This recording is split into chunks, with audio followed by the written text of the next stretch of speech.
Hello, everybody. Let's see. Wait, I forgot to check audio.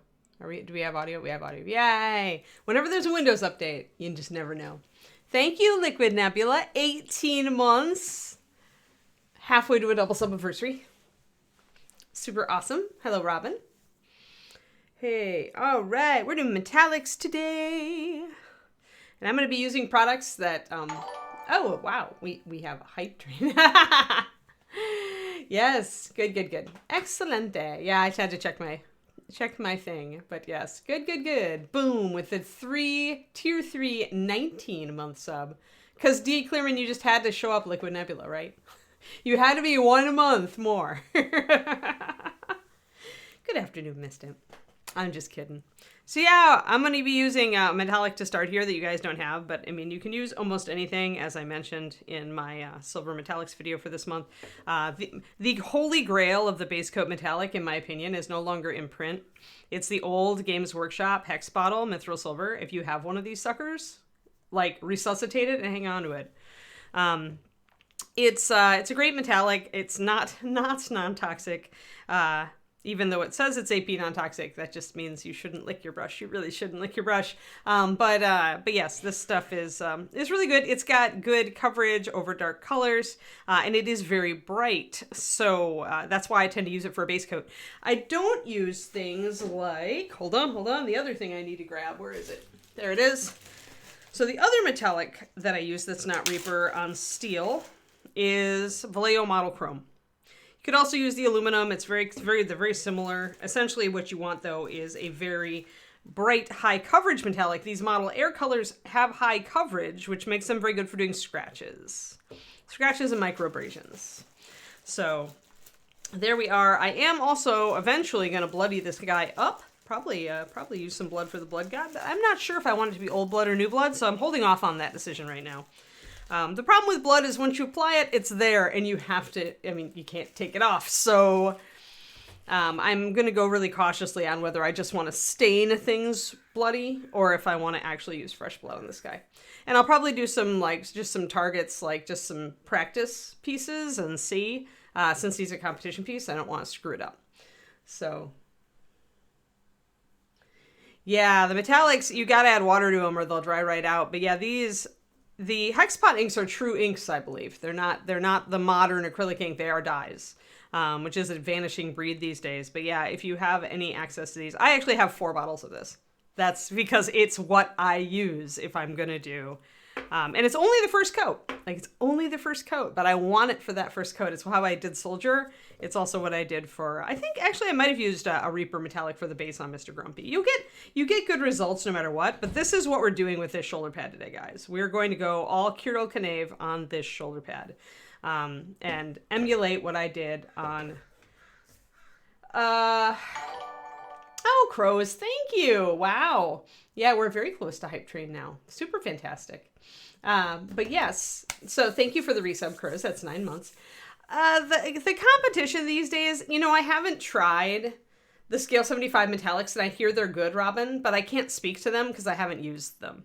I have used Reaper as just a base, and it's fine. You just need to put that gray undercoat down under the Reaper, and then use one of the brighter colors, and from traditional, not bones. Although you probably could use bones. Thank you, Bruce Leroy. Wow, it's been a long time. And first gift sub.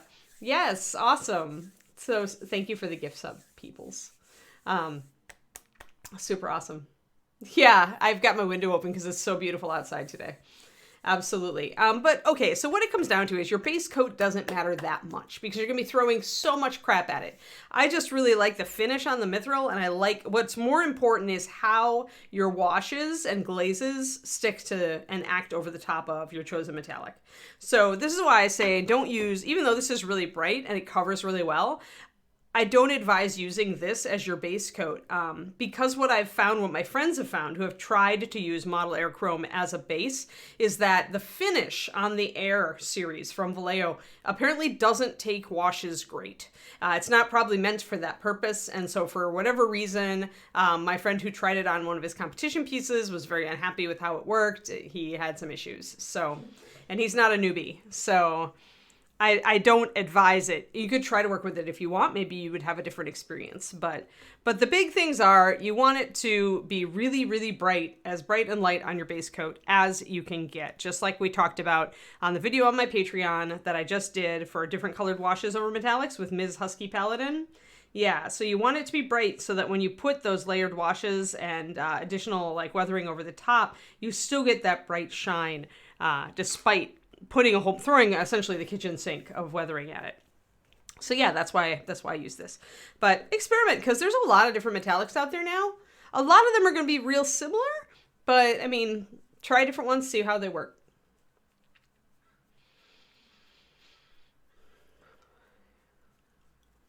Alrighty, but yeah, you can really use anything. I use Reaper regularly as well. I do need to add more water to this sucker though.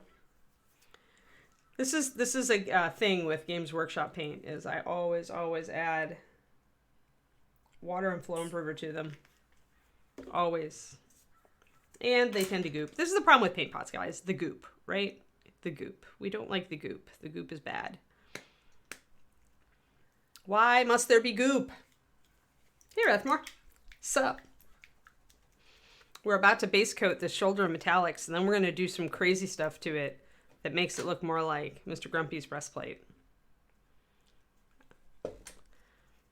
So we're going to start with our base, and I did do a zenith under this, as you guys can see, and I actually also mapped in that zenith, so I used sketch, so I brought my whites in stronger, I accentuated some stuff, and then I took pictures of the whole thing, and of course I left my phone in the other room, so I'm probably going to have to leave you for a second here to grab my phone, because I'll want those reference photos. Once I put this metallic on, I'm probably not going to be able to see any of this, but it's there so that I can get a photo. This is actually, we're doing metallics today, not NMM. This is metallics, true metallics, shaded metallics. This definitely calls for metal. Privateer Press is kind of biased toward metallics. 1 second. Where's my phone?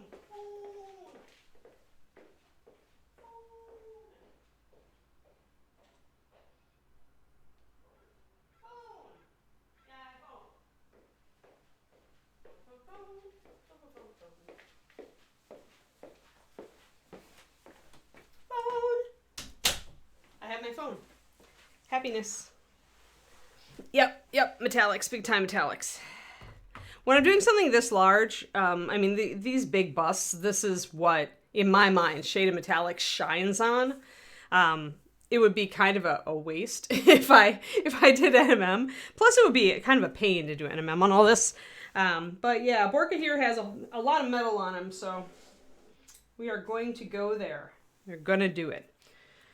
I am grabbing, now that I've thinned my paint, get my base coat brush out. Make sure I've got my phone with my pictures of the model. So I took various photos so that I could see it from various angles, so that I would know exactly where to apply my shading. I've got my front shot and my above shot. That was from the fur, and then the front here, so I can see all of that. So good. We are ready. We're ready to totally destroy our zenith. Yay! Level 2 hype train. Thanks, everybody. You guys are so cool. This is why I look forward to this stream every week. All right, let's start. So yeah, bright light silver. Or steel. Some steels are pretty light. Although often when you're looking at miniature paints, if it says silver, it's actually going to have a brighter finish than a steel. Steel colors are usually, companies are adding pigments to the flake to kind of darken them, maybe make them a little grungier, give them a little bit more dimension. You can see how bright this is going on. It almost looks like a white metallic.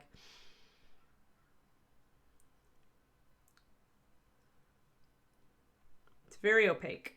Yeah, it is definitely thicker. I mean, it's freaking 20 years old at this point. So sometimes I will go and add in a little bit more water just to make some more Get it a little more self-level, a little more fluid.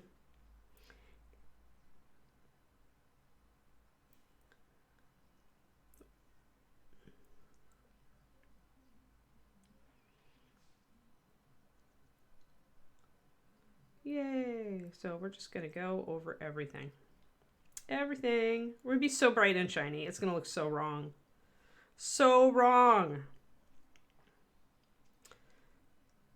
And the other thing you'll notice, which is a sign, by the way, that this is not a mica flake, this paint, this old out of print flake, is you will notice that it covers and shines equally well over white or black.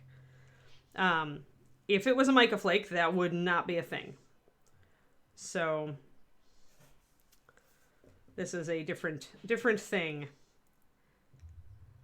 I had one paint line person look at it and say, oh, that's got to be just mica. And I'm like, I don't think so. It doesn't act like it.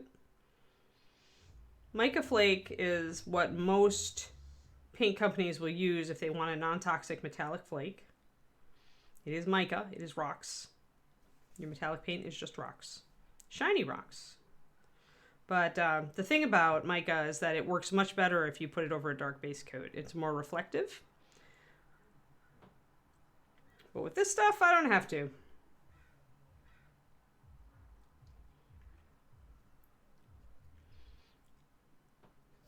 The other reason I'm thinning it is just to get a smoother base coat. Everything on the backside here is going to be very, very dark. At most, I'm just going to have some under reflection, I think, back here.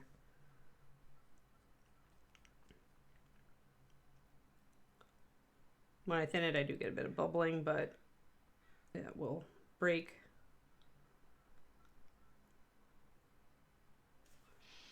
That's pretty solid. See how solid and smooth that is? Like, it almost... That's why I say this is one of the great metallics of its day. Like, hey, Absalon, how's it going? Right, mica is translucent, is correct, and that's why it needs the dark behind it. You got it.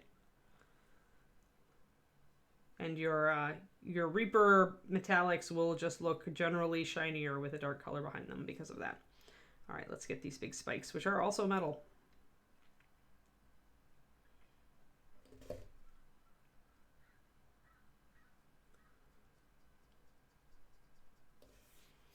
But you can see why I took those pictures of the zenith, because you cannot tell. Once I put the silver down, you cannot tell there was zenith there.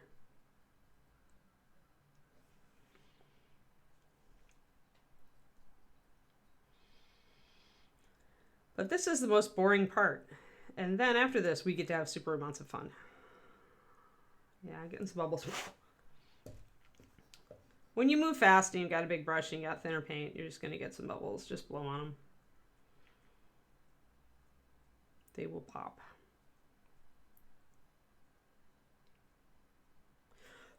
Eek! I'm also going to like stab the model into the into my desk, because why not?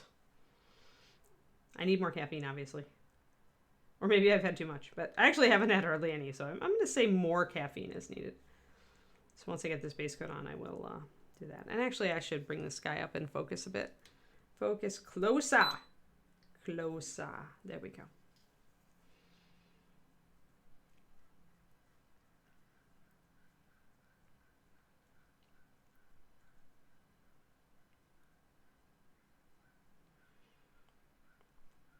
There we go. Excelente. Still need the top there.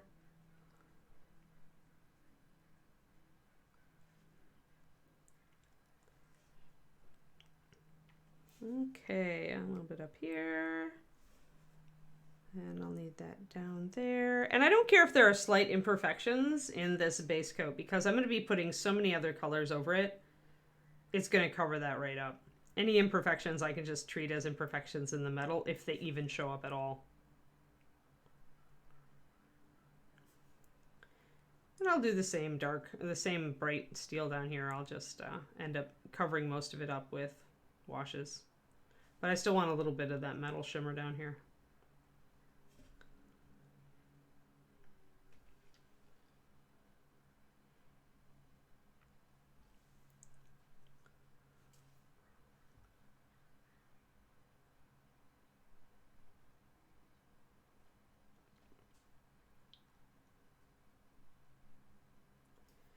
Just getting it all blocked in. Solid coat.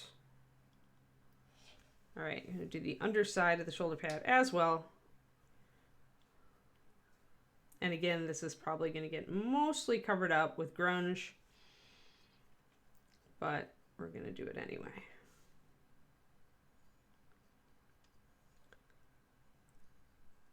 Also, it looks like I missed a tiny bit of grit up there, which I'm going to tackle quick.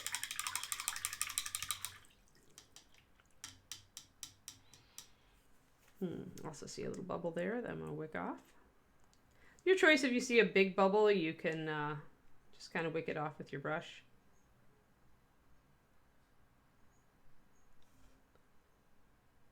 And be careful, because some of your white primed areas, it'll be very easy to miss some areas with the metallic, because the white.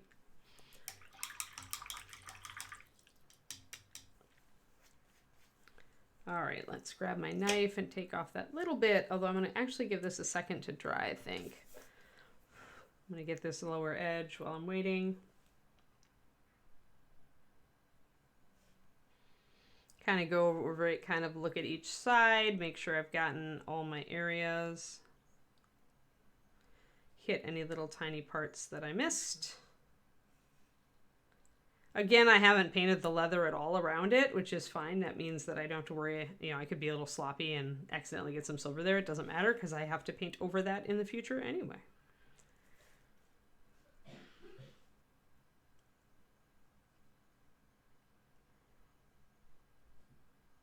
I hope you guys are having a good weekend. Are you all enjoying your time this weekend? Look how shiny that is. Freaking heck. That's lovely. Now, if we move it in regard to my big light, like if I close off this light and we just have my ring light, you can kind of see the highlighting the way it was on the zenith, right? You can see that the side there, the flap that goes up toward the fur, is dark. You can see that the off sides of the spikes being dark. You can see that the front is a bit darker and that you mostly have your highlight here. So that's exactly what we underpainted, and it's what we're going to do.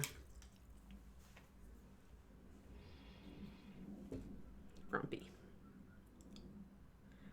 Grumpy's breastplate is smooth, by the way. All of the dents and imperfections that you see are painted on. Nice. Yeah, it's definitely, we're having a warm spell here.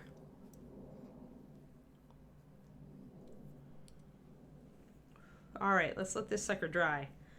We need it to be nice and dry before we throw a lot of washes at it. So let's actually mix up those washes while we are waiting. Oh, good. Yay, day off. Grumpy's also on my website, Rathmore. See, a lot of people don't like Grumpy, but I think Grumpy's excellent. Like, I did a lot of things on Grumpy that I had never done before, which is why Grumpy is still with me and why I won't sell him.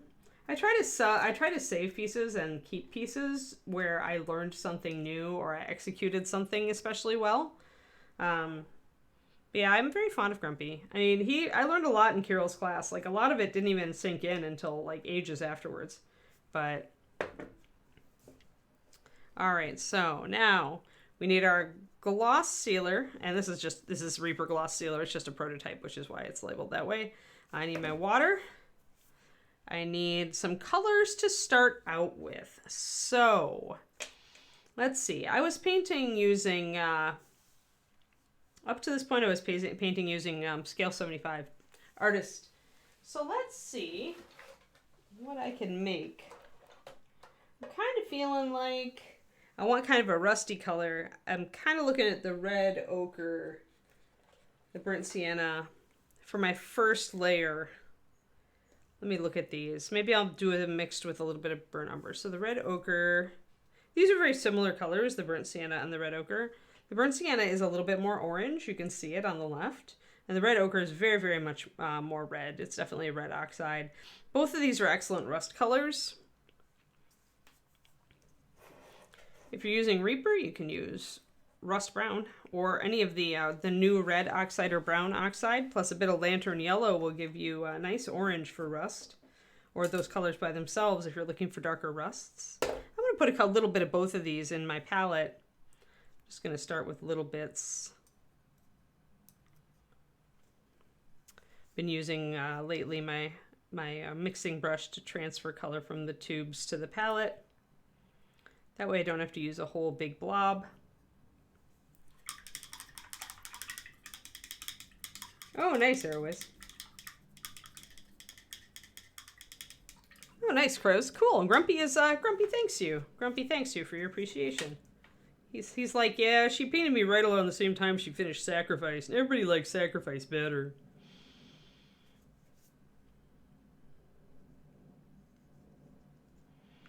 But these days we're aiming for a whole new level. All right, so there are those. Of course I want my burnt umber.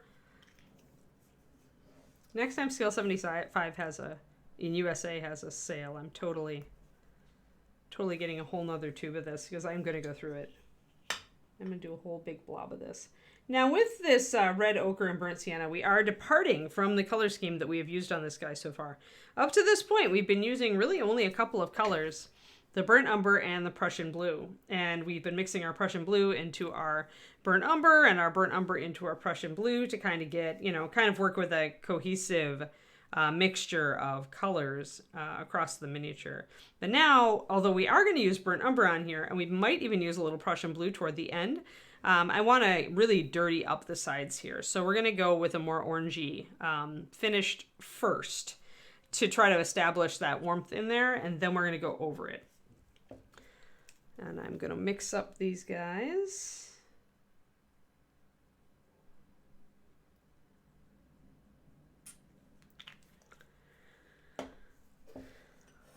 So what I'll probably do is put a little bit of yellow. Let me get my focal...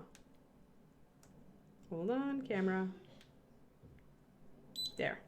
So I'll probably add a little yellow to the burnt. I'll use some Reaper Lantern yellow to the burnt sienna to make it more orange. Yeah, did. She was given to David before he got back, right after he got back from his last trip.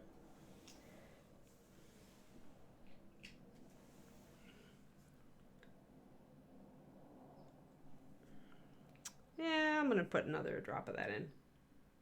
Whenever you're building orangey colors and you want to use a yellow, use lantern yellow. If you're using the scale color tube for that, then I think it's intense yellow is the equivalent. So I'm going to start with our red ochre, which is very, very red. Just going to mix these guys up so they're more of a consistency of, say, a Master Series paint.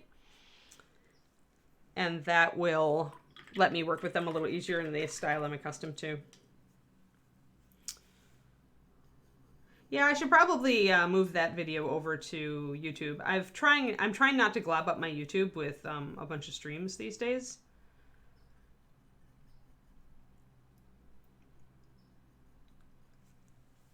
So that's a nice orange.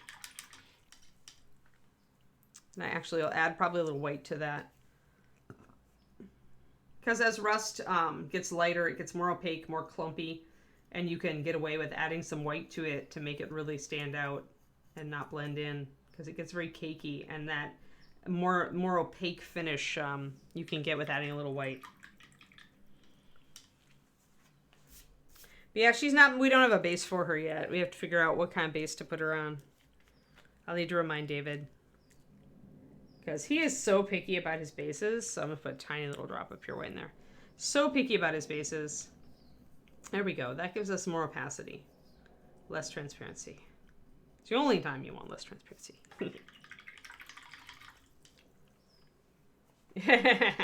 Smiley paint puddles. That's funny. I want my red. I don't know how much I'm going to use this red ochre. I think I'm going to leave it like that. I think I want to do a mix of the orange with some umber. Yeah, like that. I think like that. Maybe a little more umber. Yeah, kind of like that. And then I'm going to mix that up. So to your first wash, you want to add some gloss sealer in building it. And actually, I'm going to start building it over here.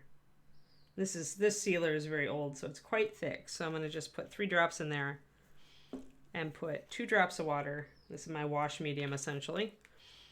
And then I'm going to take a big brush full of this and put it over here and see what I get. Might have to add more water because that sealer is so thick. And if your sealer does get like that, where it is really thick, then you may want to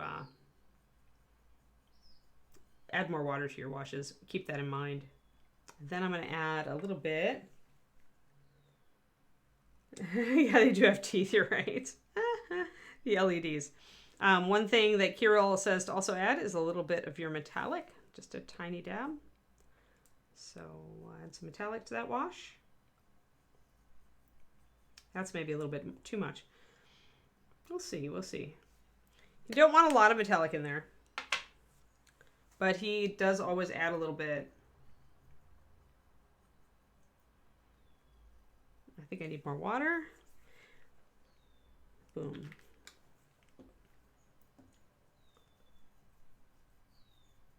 I'm kind of trying to mess around until I get something I like here. I feel like I've lost a lot of my color. There we go. So I'm swapping over, and I brought that over and brought more of my brown into there.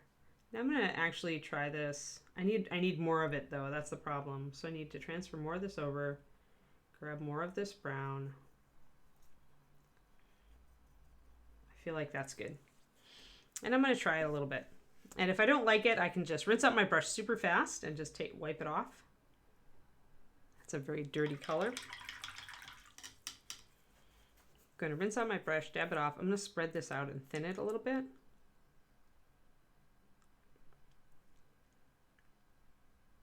Dab it around a bit.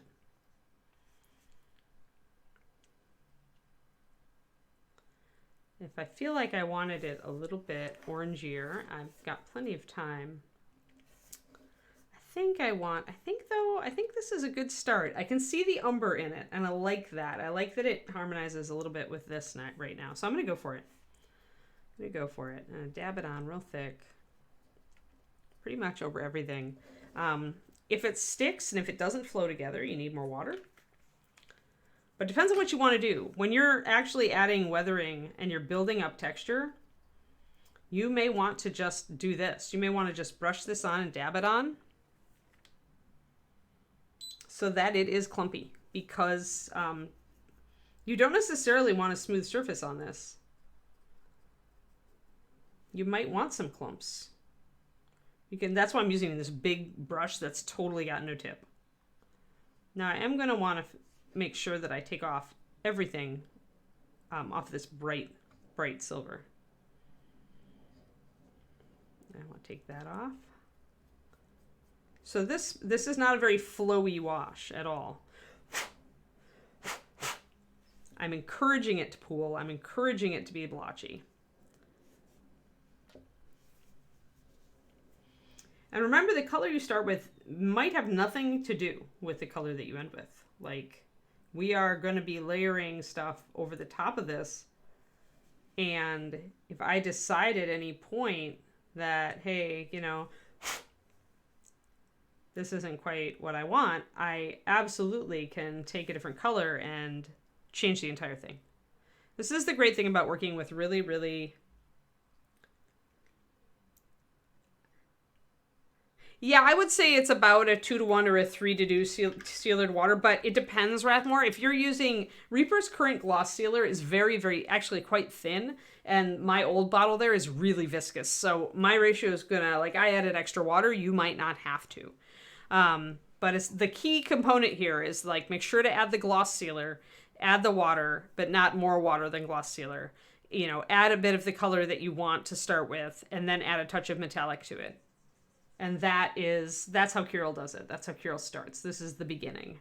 Oh, I totally forgot to take my knife and get that little flaw off of there.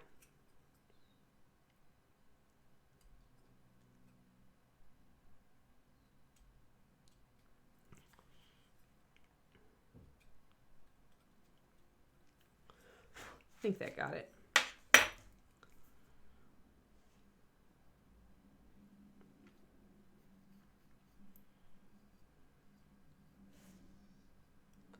But yeah, this does take down that really like silvery metallic, right? That really pristine, almost bluish color.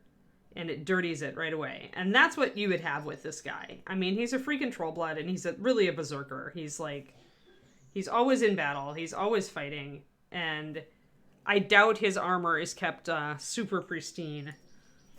At least not if he's like coming off the battlefield. It's going to be very, very dirty. So now I need to let this set. And while I do this, I have to ask myself, okay, I've covered up the initial like too pure metallic.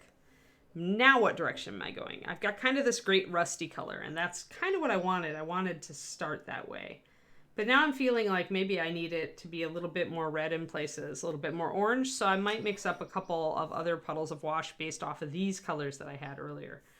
So I'm going to grab some orange. I'm going to grab my gloss. Actually, you know what? I'm just going to keep dipping out of this brown wash thing. I'm just going to go with more orange. Because I have this big puddle of kind of this neutral gooey wash. I may as well use it. It's already set up.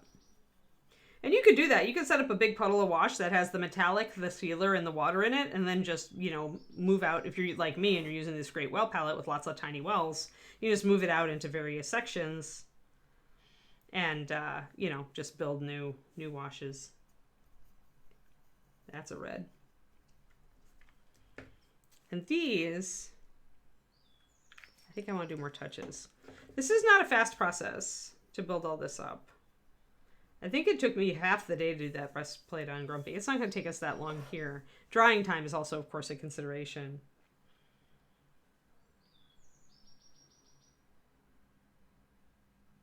Yeah, it's possible that my friend just didn't add enough medium to his wash to go over the model error. Or it is possible, because sometimes Vallejo does this, it is possible that the formulation has changed since the time he tried that. But I think that's less likely. So I'm like going to try to bring over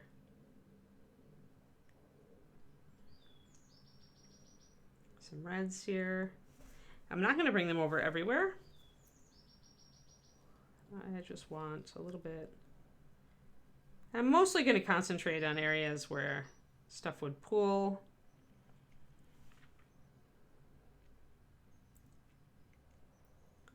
And in the end of things, you may find that a lot of your work is has layered over itself, and you don't see as much of the colors as you think that you will. And that's okay. Like this is the awesomeness of this technique, is just that you will see little hints of color. Now the backside here, remember, is really dark, so let's actually really bring this in dark.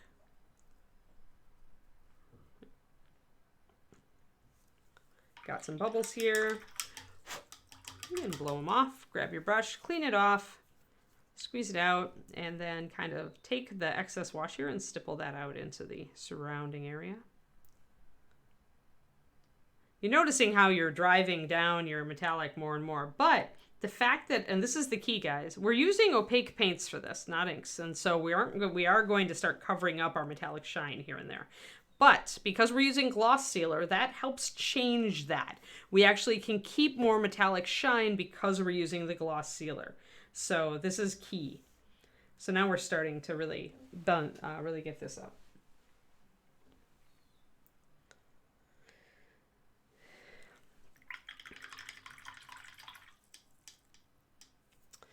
Yeah, I mean, I haven't used the contrast medium, so I don't know where that, how I'd like or not like it. All right, now we're going to go in with darker stuff. Let's bring in that burnt umber. You know I want to bring in a dark. So we've got, what I'm doing here is when you do metallics, when you do colored metallics, shaded metallics as we call it, is usually if you're putting on a strong color first, that color will have a heavier influence on your subsequent layers. Subsequent layers of wash generally won't read as colorfully, as strongly as your first one will.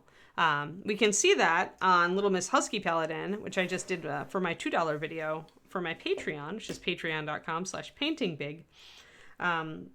Little Ms. Husky here, her first wash was blue and her second wash was brown. And the brown really took down some, where I left it stronger, you can see it really overwhelmed. But where the wash was equal in strength to the blue, you can see we get a little bit of both. We get a little bit of that brown, more used color, but we also get hints of that blue. And that's just with 2 colored washes. So if you want to know how to do that, that's a much simpler technique. Again, that's on my Patreon, $2 level. I just did it this month. But this is the complicated. This is the much more complicated. And I don't care if I'm getting blobs. I don't care if I'm getting brush strokes. I don't care. I'm going to be layering up so much gunk over this. It is not even funny. So, all right, let's grab some of this beautiful, beautiful burnt umber, which is such a lovely, lovely dark brown. I love this color. Grab more of our medium here.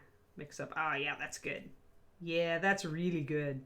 At some point, you do want to introduce a really dark color or two because you want the shadows, right? So I'm going to start bringing that in here. But it's still a wash. And the great thing about that is if you keep it, if you concentrate on the fact that it is a wash, you're still going to see bits of this red, see, showing through underneath it. And as you build up these layers, you're going to get actually more precise about it.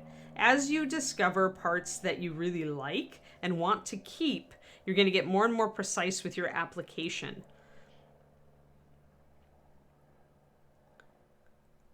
So that eventually you can very precisely, we're starting out like with this huge bush of a brush and we're just like dabbing stuff on. But as we keep going, we're going to get more and more precise with this technique. So it's a technique that starts out very rough.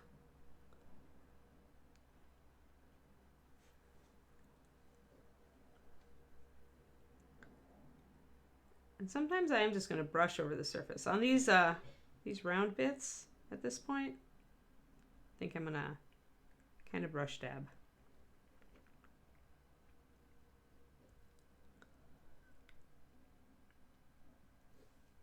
But I like these brush strokes. I like leaving tiny spots and dabs of color. This is going to look like crap that's been spattered onto him from the battlefield. Like, that's why you want this effect. This is what gives you, eventually, something that looks like Mr. Grumpy. Which is hard to see when it's up close here. Let's go back one. There. So, like, something that looks like this is a lot of buildup along these lines.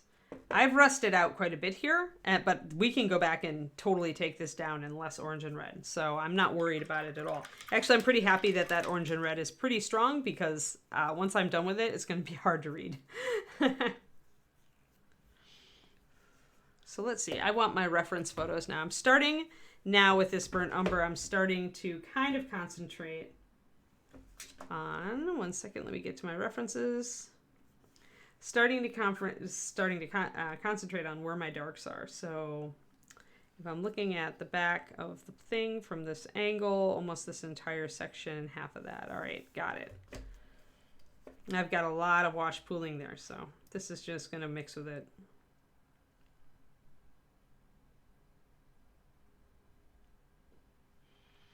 And this is very, very dark back here.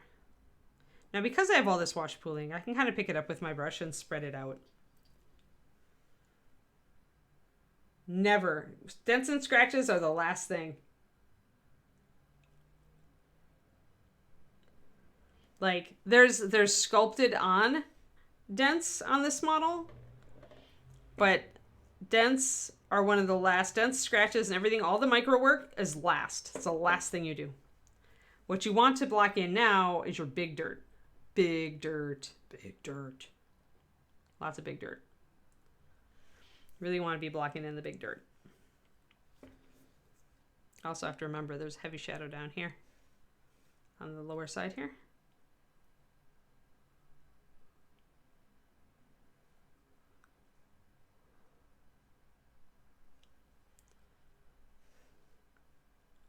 Now, the great thing about stippling this wash on is it's going to give us a lot of randomized texture.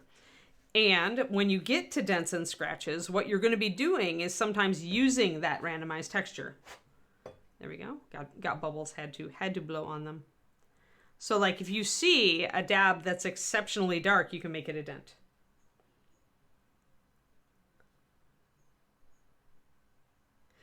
Anything that you see like these big scratches are all sculpted on. There are no dents yet, except for, there's cuts, but there's not any big recesses or anything.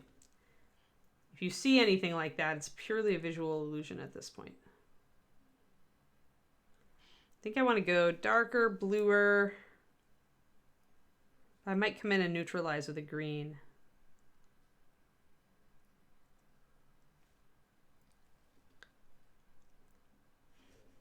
I'm definitely not going to be afraid to go dirty on this guy. This guy's got a lot of dirt. So we're just building everything up. Hey, Crispy. Nice to meet you. I'm Anne. Normally I do Reaper Miniatures morning stream with pro tips, but Saturday is my personal stream, so I'm over here on my own channel. And we're working on this bust, and I'm dirtying the heck out of it. let's just call it that. I'm dirtying the heck out of it with a lot of different colored washes, all of which have been built. It's along the lines of a technique that a painter called Kirill Kanev uses. He's a Russian, and he's one of the best painters in the world. But I did this breastplate with this technique, so I am slowly getting Borka to this point. This is the goal. The goal is the breastplate, except on a shoulder pad like this. And I'm doing it because I really love traditional metallics on big metal pieces. I think they really lend themselves to it. So building up a lot of grunge and dirt.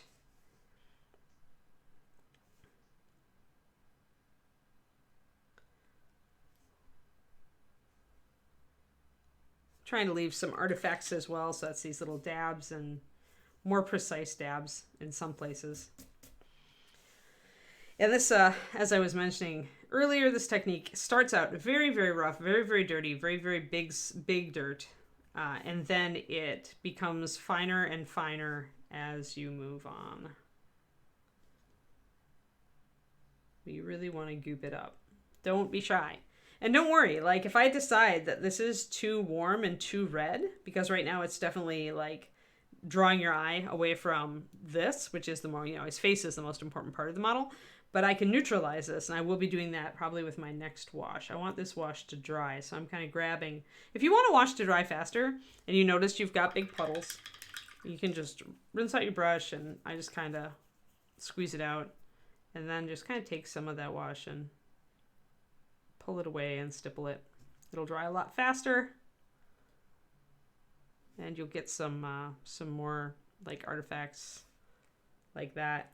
That's really nice. See, this kind of texture where you can get, and this is why you'd use a big brush like this that's all split, in order to get this random pattern that you're trying to kind of mimic, like a bunch of dirt and gunk and grime that he's picked up on the battlefield that's adhered to his shoulder pad in total randomness. And so using a big brush like this and not putting it everywhere either, I'm kind of going selective here. I want an irregular pattern because you wouldn't get a regular pattern just from stuff splashing on you from the battlefield. And that's what's giving it this beautiful dirtiness. I love it. It's so good. I love this technique, and I haven't had a model I could work it on for a long time. So I'm super excited to do this. There. And if you see any bubbles, you can pop them with your paintbrush very gently, or you can just kind of blow on it. like I have been throughout this process. So we've got a beautiful, like warm, rusty, dirty metal going on here. I love it. It's great. I am going to grab a little bit more of my umber and just kind of dirty up this top part because we haven't done much to it. And I'm kind of paying attention now. I got to get this interior part. I lost some of my brown. Let's get a nice dark brown for this. I really want this part to come down pretty dark because it's on the interior. So it's going to be in shadow, and I'm going to hit it with some pretty big shadows.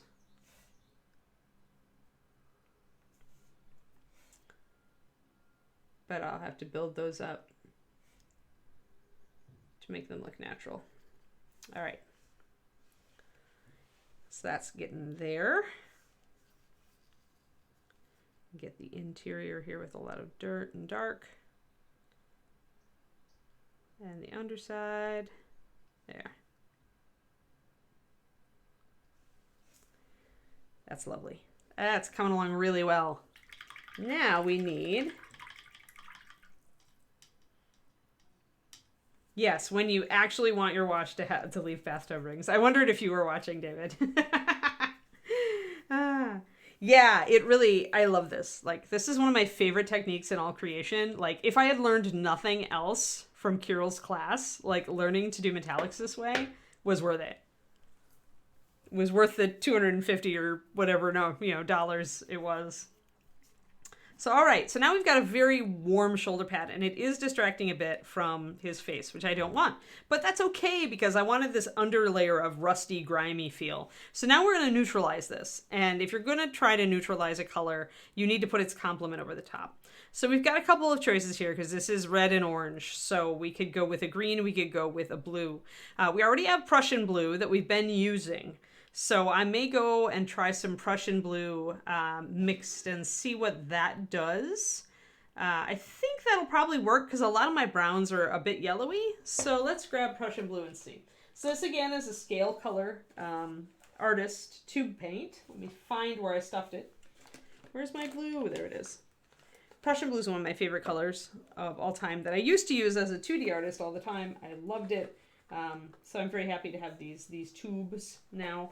We are using a mixture of GW and counting my old GW now. So this is really a model where we're using everything. So the majority of the model is painted in Scale Color Artist. Then we've got Master Series paint where I'm definitely using it to bring up highlights. I'm using Iris Blue from Pathfinder. I'm using Pure White. I'm using Yellowed Bone from Core. All to bring up various highlights and various parts of the model. We base coated our metallics with that out of print GW paint because, I'm old school that way.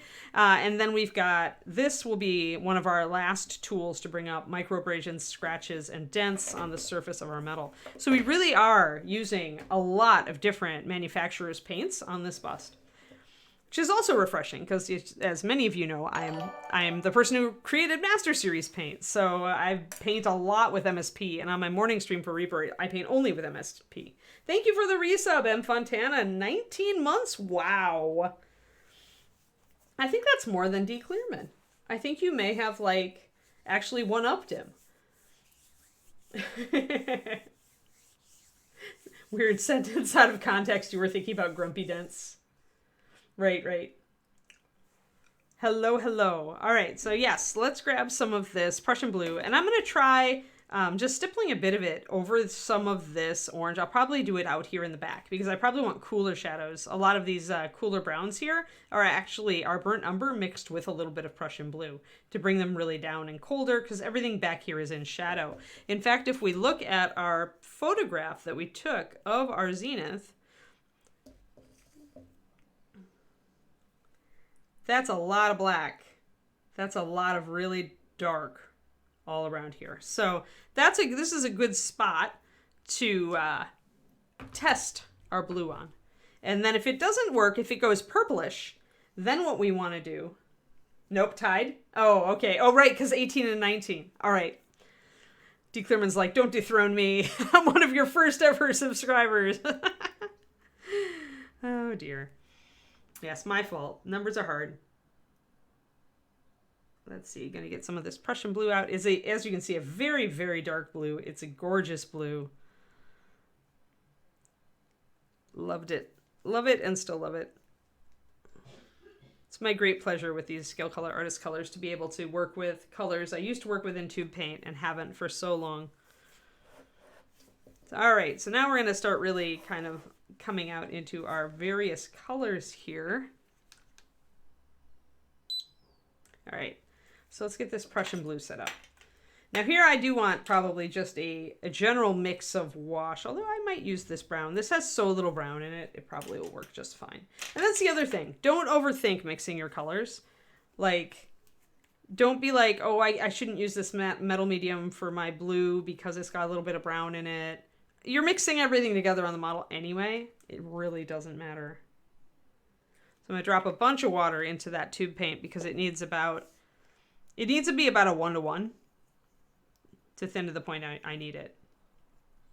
Now what we could do to test this out, if we had only done a single wash color on this shoulder pad, is we could actually just mix this with some of our other colors and see what color it turns. But we're not. We're just going to go and dive in. Ooh, that's so beautiful.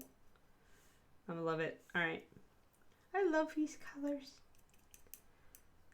So now I need a little bit more water. This is turning it green, which is what I mentioned by the fact that a lot of our browns here have a lot of yellow in them. But you can see, here, let me grab my black base. It tends to let colors show up a little bit better when we bring in the contrast there. But this, can you see how teal that is? And how that's more blue? So already adding just the brown there, which is kind of a mixture in here of this, it has turned this teal, which is actually the color we kind of wanted anyway. So we're good. And I need to thin it more because that was very thick. So even though we're not really applying these as traditional washes, you still want to thin them. And if you notice that it's getting too watery and you're really losing things falling out of solution, that's when you reach for another drop of your gloss sealer and pop that in there. There. The gloss sealer helps to keep everything suspended. It will make your paint also more transparent. So, and we don't want, as you apply more layers on, you do not want things to be too strong, and blues can be really strong. So we're going to go a little bit more cautious here. We're going to probably switch to a different brush. That's a little bit not as splayed. Keeps a little bit better of a point. I'm going to dab it in here, kind of give a little bit there and see. We shall see, and then we'll tune. And this is really just playing with colors. Like at this point, all we're doing is mucking around. It's super fun. We should all muck around more often. See how bright that is? Look at how that slides it. This is what blue can do. So we don't want that much strong blue. So that means we definitely have to mute this down. If our goal is just to kind of cool down this orange, we need to cool this down a lot. Thin, thin, thin. We want it really to be more of a glaze. And this is just because you're gonna see different pigments be stronger or weaker. And so this one, since we know that it's gonna be super strong, we want to thin it way down. And since I just threw a bunch of water into it, but I still want it to stick together, I need to throw in a little more gloss sealer. Now you can see, I wonder if you can see this. Can you see kind of how it's reacting to the sealer? That's a sign that there are essentially surfactants at play, which are keeping the paint in solution. You're going to see the same thing happen when you add certain flow improvers to paint. You're going to see that kind of reaction. All right, so that's better. Let's see how that goes. 5. Oh noes. That's a bad roll, Absalon. I hope you're just getting that out of the way before you game. All right, let's see how this does. It says, look, you can see me a lot, but I think it's lying. I'm going to let it dry a second. 13.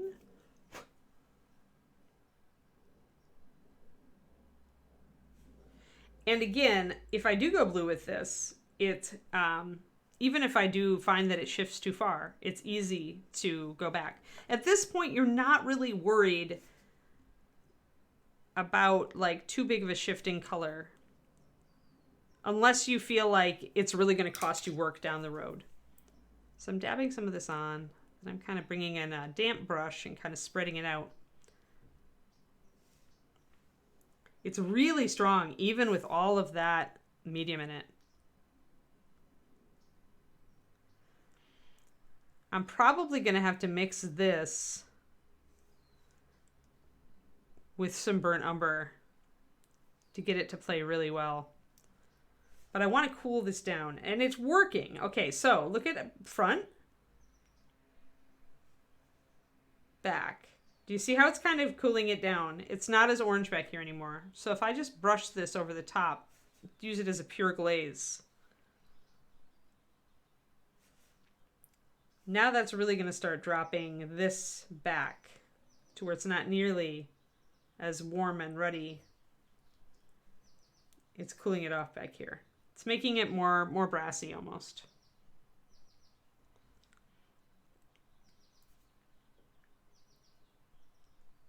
I'm going to bring a bunch of it up here. I feel like a darker blue would get me there faster, but I'm having fun, so why not?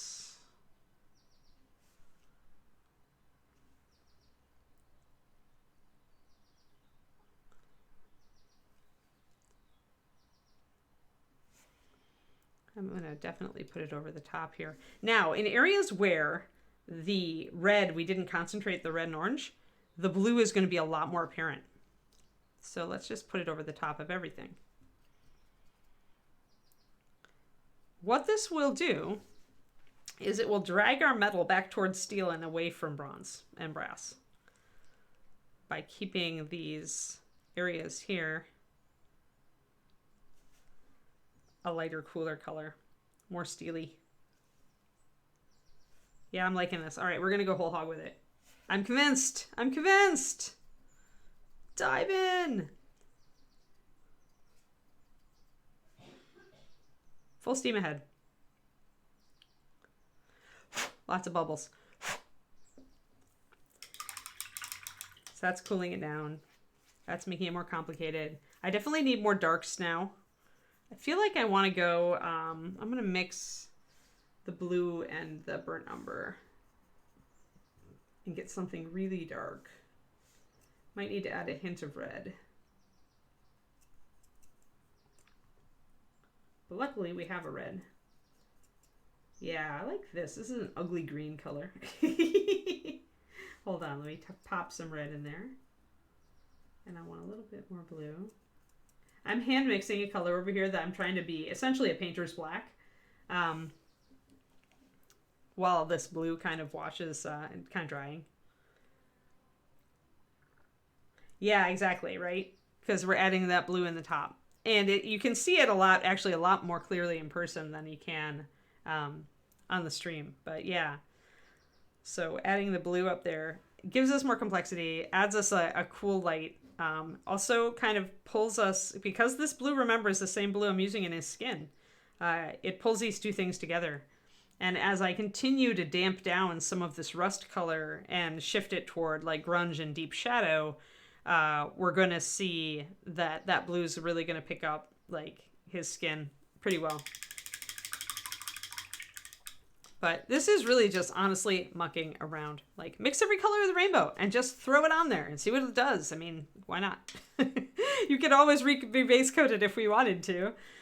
So the color I've mixed here is really kind of a grimy. It's kind of a grime color. It's a really almost greenish at this point because I haven't added more red ochre to it. But it's a mixture of burnt umber and that blue.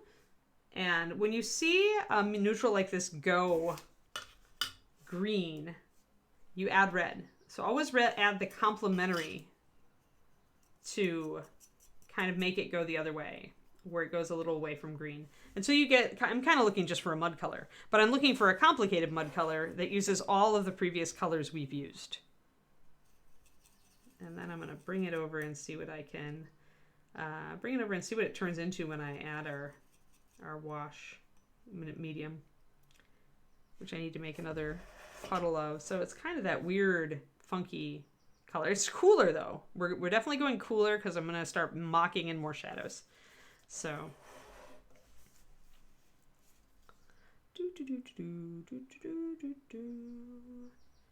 now I'm going to be a little more precise. I'm going to start brushing this over surfaces where I want a dark shadow. And after I do a layer of this where I'm using it more precisely, I may come back and do some dabs to bring in texture.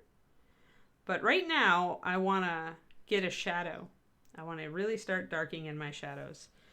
So notice how that's building up. And I let this go a bit more toward the green and blue side again, so that I would be able to neutralize a little bit more of this rust. The rust is still there. We can still see it. I'm leaving it actually mostly up top here so you can see the difference.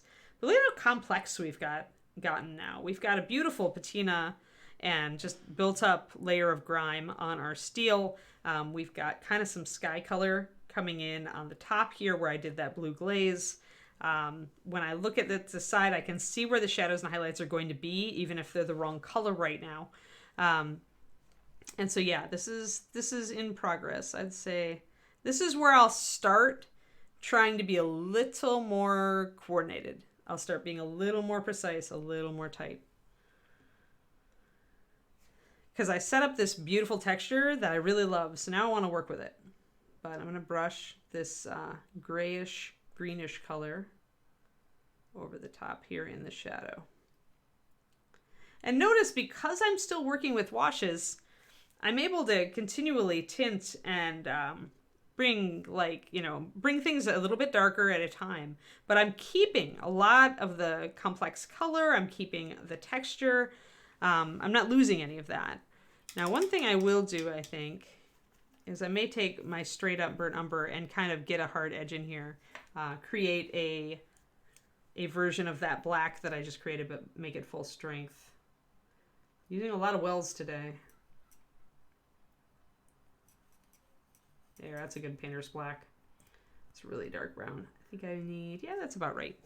So I'm mixing these three colors here. So I'm mixing the burnt umber, which actually is very yellowish, the Prussian blue, and the red ochre. So I've got a yellow, even though you don't think it is, a red and a blue, and I'm making this painter's black with it because I don't want to use pure black anywhere on this model.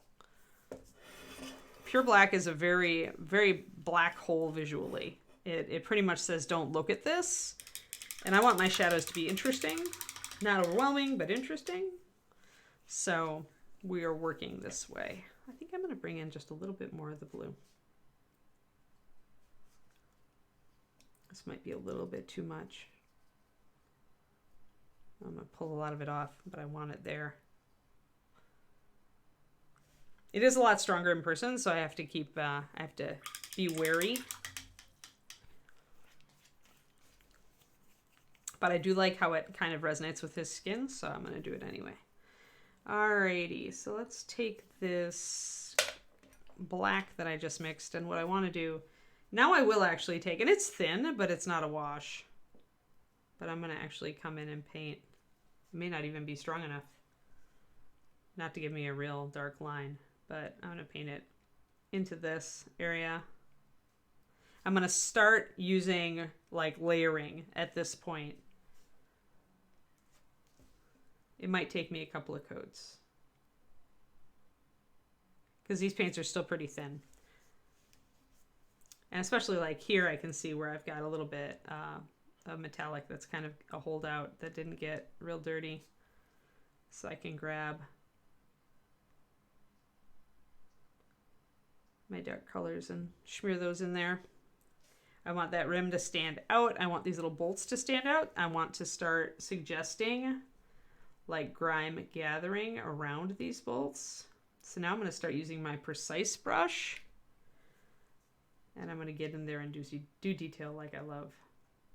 Love details. Love the fine detail. little visual Easter eggs you can do. And this is where I'll start picking up some of this really beautiful color. Like these little details, these darker areas and patches. I'll start like stippling and kind of accentuating some of those and not accentuating other ones.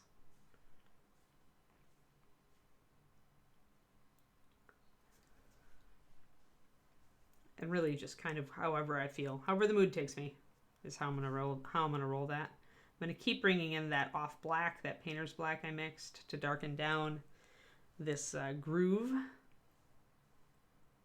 just to bring more contrast out.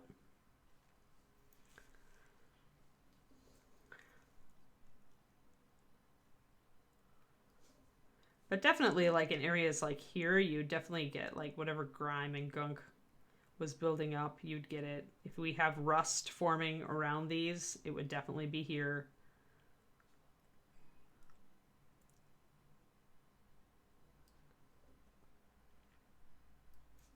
And like if I see a blotch, that can be a dent. So I'm going to mark it by essentially painting over it with this stuff, and then I can make it into whatever I want later.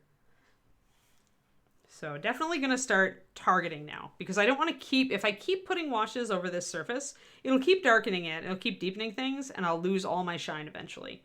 I'll lose all my awesome like stippled detail, I'll lose all my artifacts, I'll lose all that stuff. So I don't want to do that. I don't want to lose it all. So I definitely have to stop it around the midpoint and go, all right, let's see this. Now I can always take metallics, especially, and Reaper metallics are excellent for this. If you need a metallic that will layer and just gently buff up on your surface, just to kind of bring some of that shine back, the bones metallics are great that way. You can thin them way down and they will layer. Like eventually they will layer. So you can get some really nice kind of like little bits of metal still kind of like half shiny, kind of peeking out from under all the grime.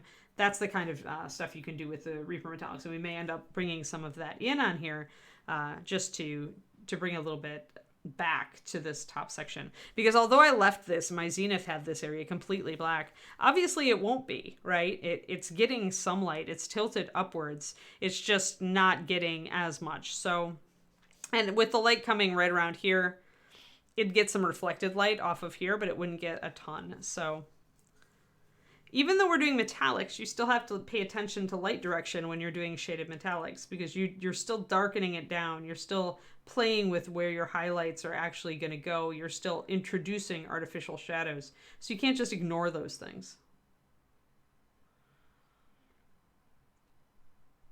A lot of people just think metallics, so I don't have to know how to shade or highlight. But that, to do really good metallics, you do. You still do.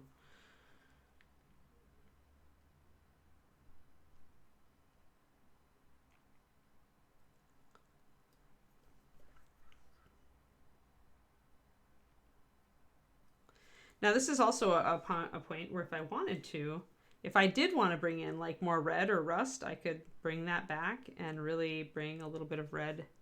Take my red ochre and bring some of that brighter red in if I wanted to. If it gets too bright, I can mix it in with some umber.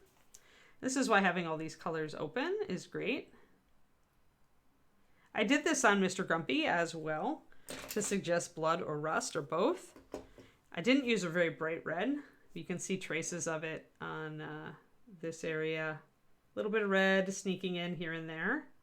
And then the rust you can definitely see in this crack. And that's what we're going to do right up, by the way. It's what we're going to do right along that top edge of this guy's shoulder pad. We're going to introduce that line of rust, just like Mr. Grumpy has, like right in here.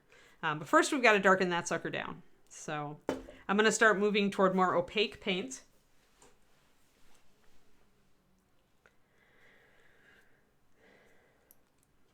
Yeah, I like Skeleton Key, but it has those blue and green pigments in it. I would rather like add them myself with glazes. But it's definitely, if you want this sort of effect, it's a shortcut to get there for sure. Not everybody wants to sit and layer infinite paint over their metallics like I am doing. I do acknowledge that I am a little weird.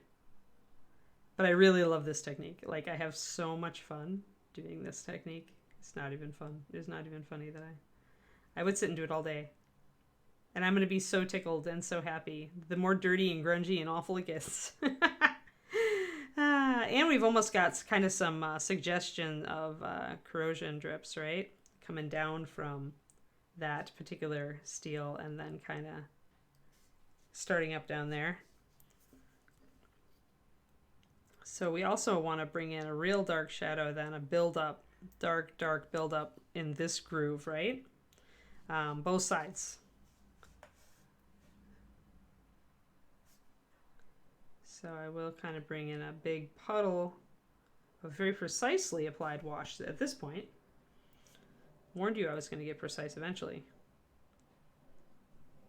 We want to darken down that area so that we can bring it up rust.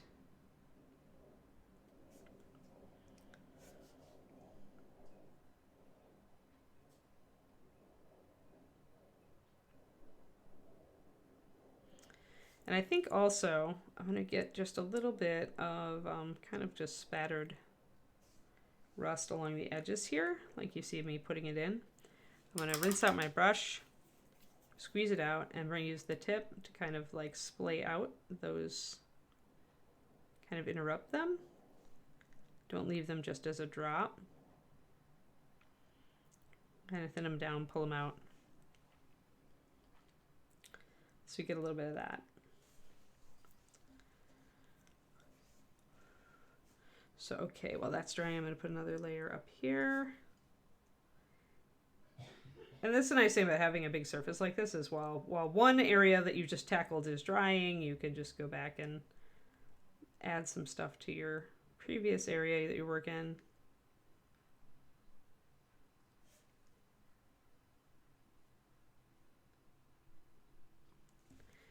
And yeah, if you find that you've overdone it, if you're like, oh my gosh, this is just way too much, I don't like it anymore, it's not a deal breaker. Like, you can very easily just take some metallic and brush it over the top and wipe out a lot of what you've done and just go back in.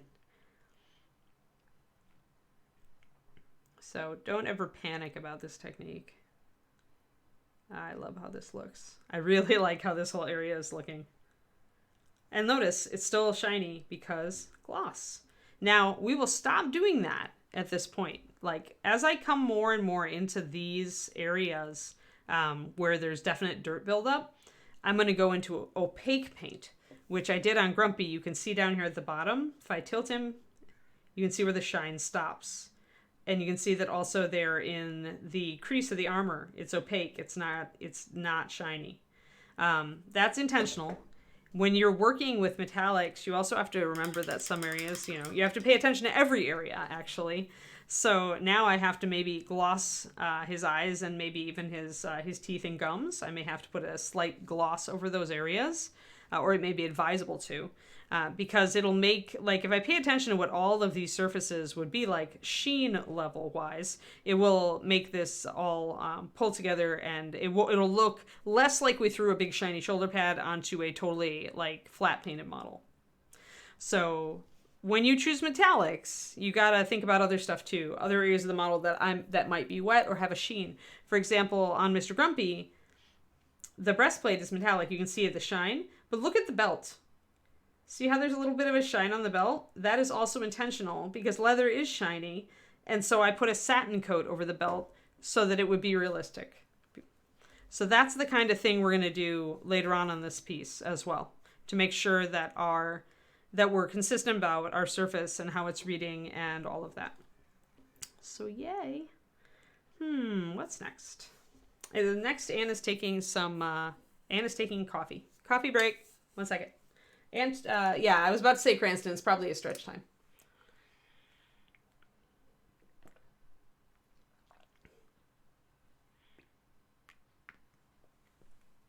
I feel it works better on bigger models, Aerowiz.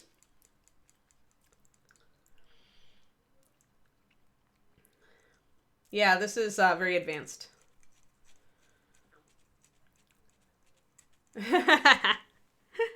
Yeah. I sadly left mine open, so it's cooled down a little bit. I can't nuke it in the metal cup. That's why I keep my other cup in the other room. But that's okay. Yeah, this is definitely stretch break time, though. So I'm going to do that real quick, and then we're going to, while I stretch, I'm going to think about what I want to do next. I've still got a lot of red here. Part of me wants to neutralize that just a little bit more. So I may mix myself a greenish grime. I have a grime that's very, almost green, so. But yeah, whenever you want to dampen a color down, guys, just a little bit, just put the complement over the top. It'll help neutralize everything. So I'm still going to neutralize a lot of that shoulder pad, so I really got to nail what colors I want to put down. All right, stretch break. Ooh.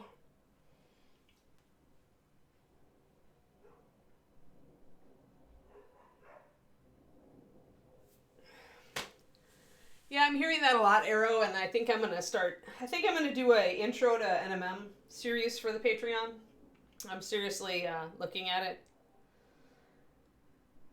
Because a lot of people say that. They say NMM is so scary. I'm like, the basics of NMM aren't too terrible. It's when you have to extrapolate onto really weird surfaces and angles and shapes that it gets difficult. And there are definitely, like, it does help if you can blend a little bit. Like, it helps if your layering's pretty good or your blending's pretty good. It'll look more real, but you can make a surface appear shiny without having great blending.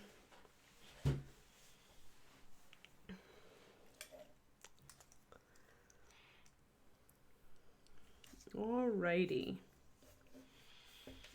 Let's see here. I think I want a little more blue in this to make it a little more green. There we go, that's greener.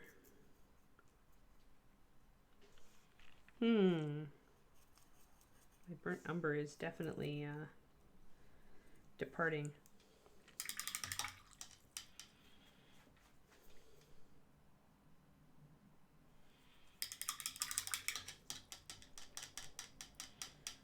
Okay. Oh no. Sorry, I hardly even heard of it. I think you can use pigments. I mean, I would use them probably... Yeah, this is the right time to use them. Like, if you were going to do a pigment wash, Althea, like Justin used to do, where you mix, like, a solvent into, or use, like, an oil wash, and you mix your pigment in and you put it on there, yeah, this is absolutely a time to do that. Now, if you're using it to kind of create physical gunk, then I don't know if it's, like, now or maybe I'd do it a little later. Because, like, some people use a ton of the powdered pigments and it actually clumps up and creates, like, a physical clumpy surface that looks like rust, you know, that builds up. I might do that now. I might do it a little bit. I might play with it if I was doing that. But yeah, you can totally do that. I just hated working with the pigments because they're so toxic. Like, you really don't want to breathe them. And I didn't like working with solvents, and they worked a bit better with solvents. When I played with them with using just mediums, I didn't have as much success. And so I pretty much decided that I would do it a different way. But it's totally valid to use the powders with this stuff.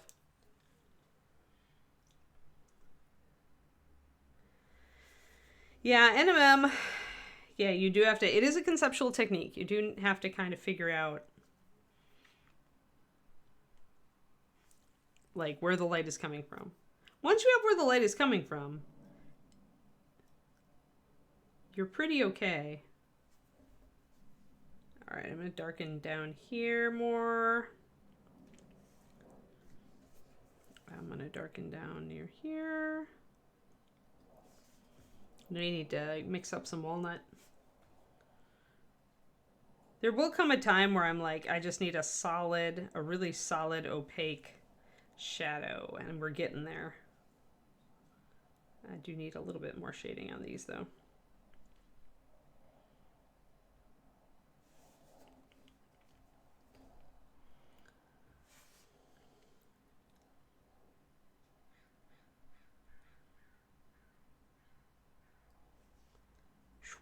All right. I need to consult my my Zenith pictures.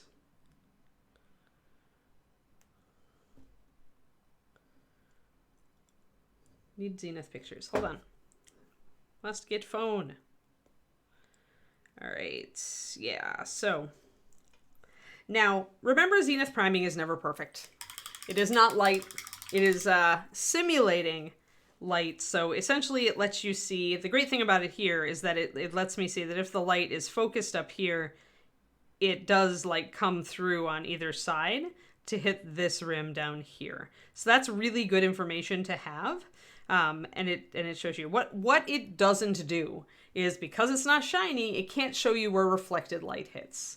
So, and reflected light and showing reflected light is a huge part of successfully painting NMM or good shaded metallics. So that's one thing that your zenith can't do for you. That's something that you kind of work on yourself. But right now, what I really wanted is to double check where my shadows, that my shadows are pretty solid all over here, except for that little cut there and these little parts. So I want to really darken that down a bit. Because I'm doing pretty dramatic shadows and highlights on him, I need to make sure that I can get the shoulder pad to that same level. And we've got a long way to go looking at it right now. So what I may do is I may bring in some more opaque paints. And that's one thing that the scale color isn't, is when you thin them down, is you lose a lot of opacity with many of them. But with Master Series paint, you don't do that. So I can whip out my walnut, for example, and add some really dark tones to this. I think I probably want, what I'll do too is I'll add some of my burnt umber to my walnut, and I'll add some of my Prussian blue to my blue liner. Blue liner being the closest thing MSP has to Payne's Gray. Which I think I might have already, yeah, I got it out. Was already ready. So these two guys are MSPs that I'm going to bring in and see what I can do with that. And like I said, I'm going to be mixing my scale color artist colors into these to kind of just keep them in alignment. I like mixing when I'm working with an existing color scheme where I'm very much trying to keep it to a limited palette. If I'm bringing in a new color, even if it's just something for shading, I do like to mix a little bit of one of the colors I'm really working with into these, just to make sure that I'm keeping kind of in line visually with the colors I'm focusing on.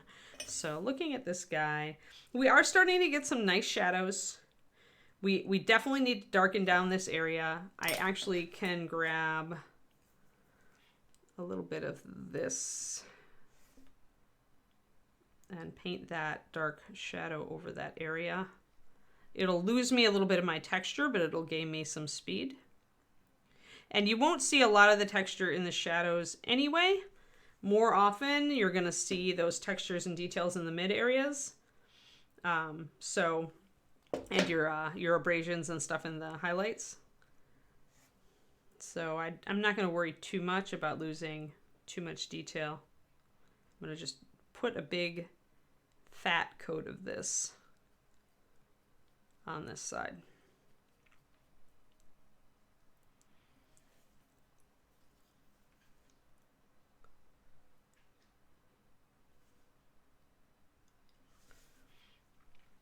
And there are still areas on here where the reddish color is very strong, and that's fine.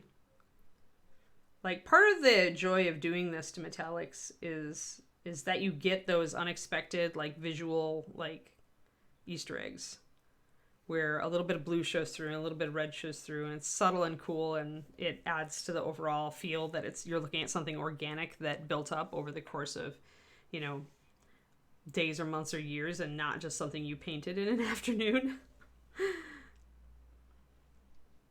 I'm going to stipple a little.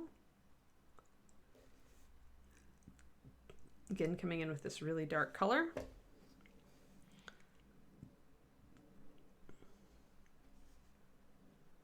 This is darkening it down a lot. Really starting to bring that down now.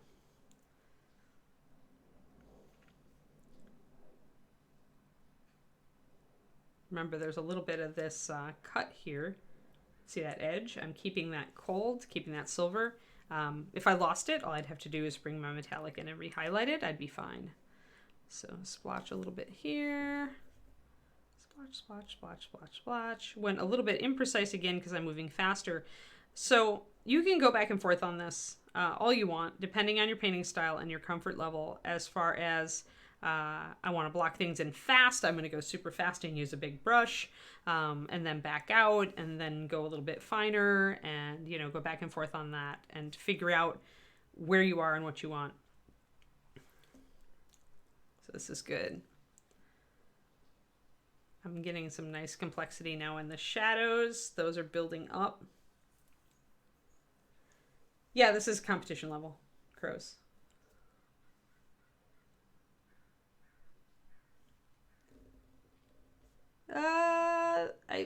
That is not a mold line there. That is actually just the shadows that I did, which were really fast and blocked in.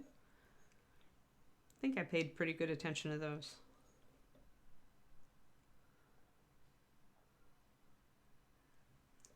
I do not see a mold line. I do see a line of paint. Hey, and I've missed plenty of mold lines. Heck, I missed this. I still have to fix this kind of granulated texture we see. It's not present on the other side. So essentially it was a bit of probably cast rip out. But I need to take a medium and smooth out all of that kind of residue. That's on my to-do list. Yeah, we're good, crows. Heck, if you see something, I'd rather you point it out than me miss it till the day I enter it in the competition.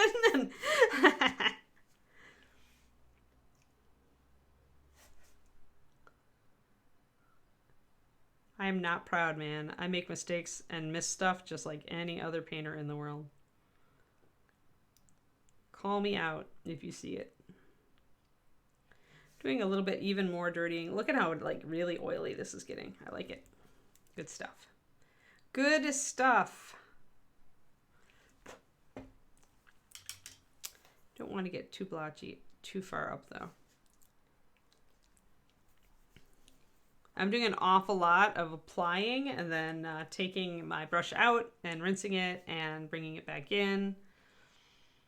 A lot of back and forth. It's all good.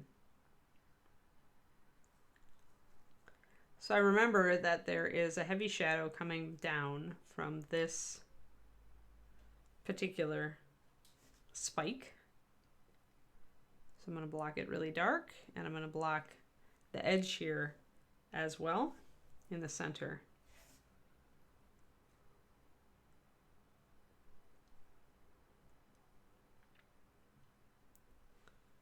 And I'm going to keep the areas in the middle.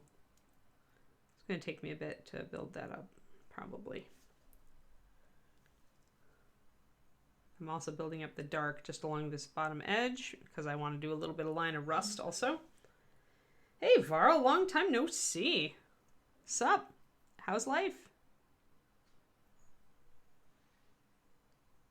Or at least long time no see in chat.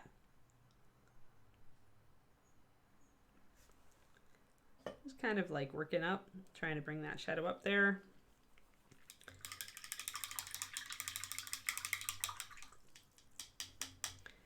Feel like we get a better look at it when we zoom out. So I'm building up those darks. Definitely have some too blue. I've got way too blue splotches up here that I'm gonna have to work with, but that's okay. Let's see here. I do feel like actually I've got an artifact in the paint here that I need to deal with. 1 second. You do miss things. Yeah, there was a flake there. The flake of stuff that was caught on the side. Oh noes. Not the fragilest of fragile minis. I hate that. Happily, whenever you have to take off a little bit like I just did, it's very easy to just stipple your colors back over it.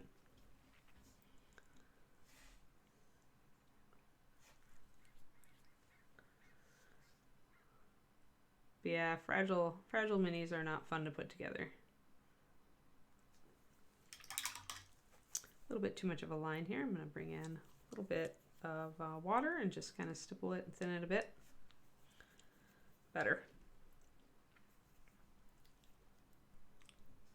That's almost dry, so I can almost bring that up again. This is again a thing where down here I might need to bring in a more opaque paint. Actually, while we're waiting for that to dry, let's put this guy down here and let's mix up some. Man, I'm using like over half my palette today. That's how much silliness we're doing. Oh, resin, tiny pieces. Yeah, sorry. Sorry, stressful. All right, walnut. And blue liner. I could use these mixed together, or I could use them straight up. I think I'm actually going to drop a blue liner into the walnut. We'll cool down the walnut a little bit, and then we'll throw some water on it.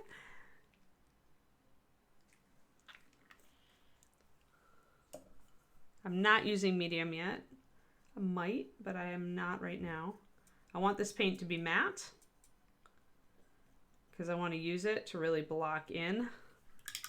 So just in case you haven't ever done it, guys, if you mix some blue liner with some walnut brown, you will get essentially a painter's black. It has brown and blue pigment in it, so it's not a flat black. It's a very quickie version of stuff I was doing with these other artist pigments over here, but they work together very well.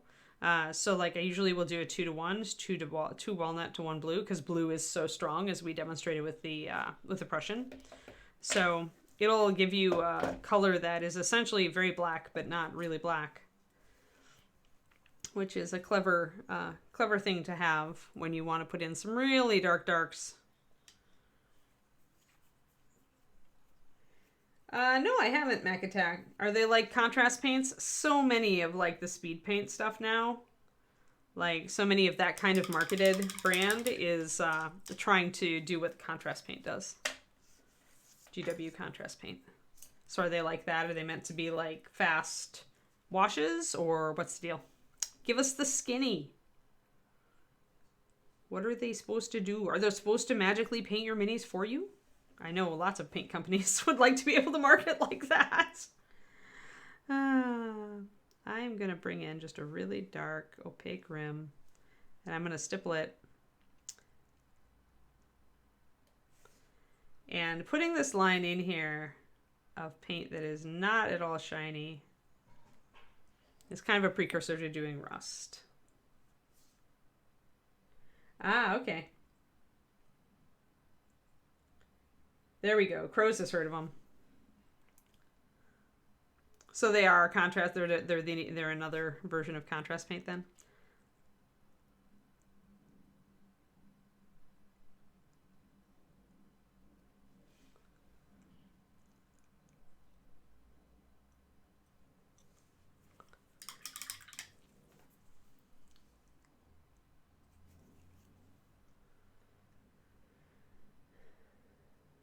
Yeah, they do the same thing. Well, it's just, you guys, it's just a heavy wash, right? I should really just do a show. I need to do something on, like, dudes, you can mix your own contrast paint.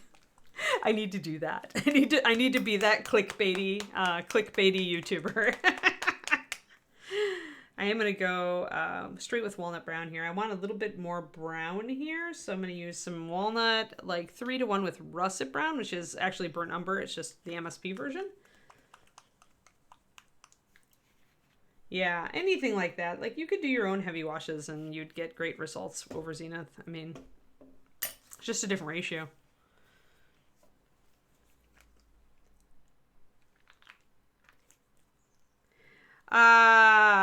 Okay, so you know my philosophy on that sort of thing, right? Not that I'm no longer my circus, is no longer my monkeys. But my philosophy when I was in charge of the paint department was that in order for us to jump on a bandwagon, we would have to be able to do it better. That would be priority 1. I need to be able to do it better than the competition, or at least as well, and do it cheaper. Or if I can't do it, if I can only do it as well, first of all, if I can't even do it as well as the competition, I'm just not going to do it. If I can do it as well, but I can't really do it cheaper, then I have to be able to provide it to a market that otherwise can't have it. Like, for example, for a while you could only get color shift paints really from Europe. So, that kind of thing. So then Reaper may have had a reason to jump into that. But when you can't do it better, and you can't do it cheaper, and you can't give it to a market that doesn't already have the option to buy it, in my opinion, as a paint line designer, you are wasting company resources chasing that unicorn. Because you gotta be able to do it better or cheaper or provide it to a market that needs it, that can't otherwise get it easily. Oh, I know you like to poke the bear. Except you say that too often, and then Ed will look at actually doing it because I'm not there to tell him, no, Ed, don't chase this unicorn. It's a waste of money. I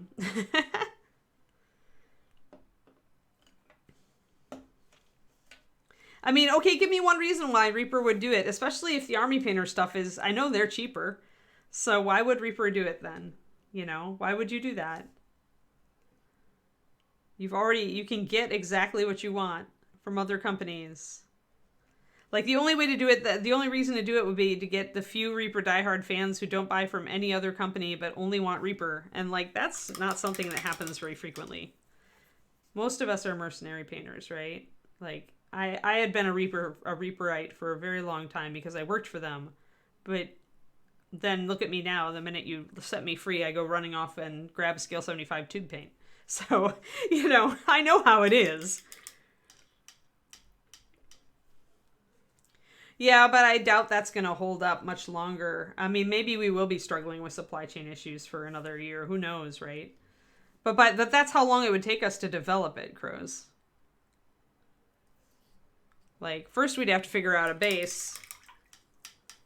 I just blacked in that scratch, and I shouldn't have blacked in that scratch, but I was tempted to do it. Now I'm going to put some brown over it. It was too strong. So when you do add black, even when you add like an off black, sometimes it's just too strong. And you're like, nope.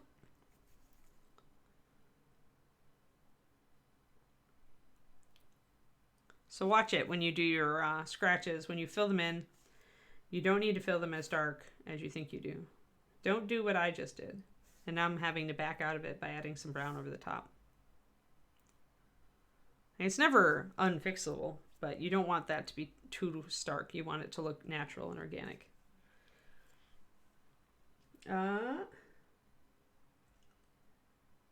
Right, exactly, Quantum. Well, and it's not even good and bad colors. It's just you might want a red that's more translucent over here, but you might want a red that has higher coverage over there, but you might want this specific red pigment over here. So it's like, it's all usage based, right? It's all like that. It's like, I really firmly believe there are really no good or bad colors. It's just the usage varies. A lot of times people call a color bad if it doesn't have coverage, but for me, absolute coverage is a detriment. I'm using a lot of thin stuff. I want a paint that I don't have to wrestle with. So for me, you know, those are bad paints, right? So I don't think there are good or bad paints. I think it's all just usage based and what you need. What I need is more of this beautiful burnt umber at this point.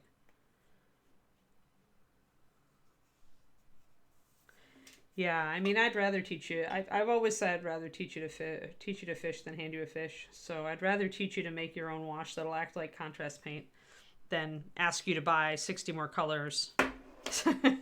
Or 40 or whatever. That's just me though.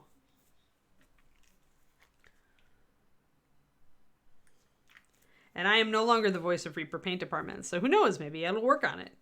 But I really feel like Ed's priorities, if he's looking at new paint lines, and he's not going to until paint has more room to store paint, which it doesn't right now. But Ed is probably going to concentrate, if he sticks to his past priorities, which, yeah, right, it's Ed. But if he does, he wants a historical line and he wants an airbrush line. Those are the two things that Ed has been talking about for a very long time.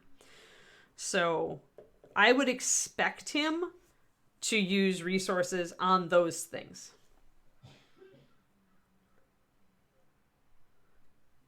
Mac Attack, we're already shifting to Bones USA. Have you not checked out Bones USA?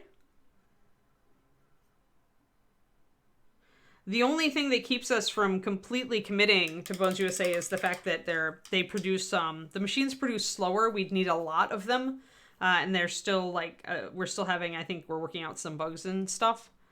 So those things can get in the way. So I'm thinning down some of my opaque paint now, and I want it to be thin enough that I can build it up with layering. A little bit thicker than usual. Violate all of whose rules? My rules don't matter anymore. I'm no longer in charge of the circus.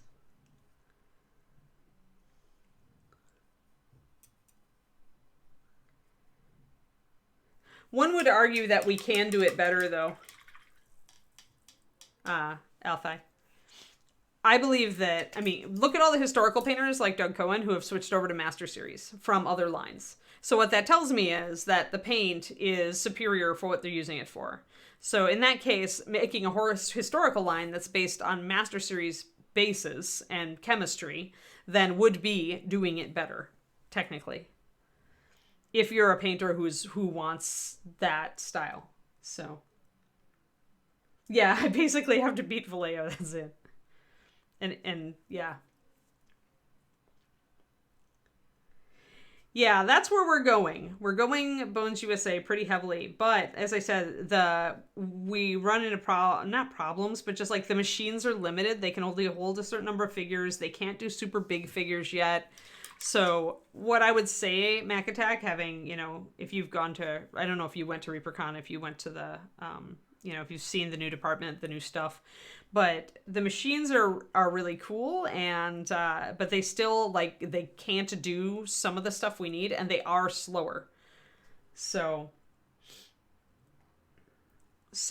we have to essentially, we have to figure out a way around those things, or we need to figure out a way to tool for bigger models. We have to, and Ed is working with the company that makes the machines. So it's like, Ed is very proactive on this.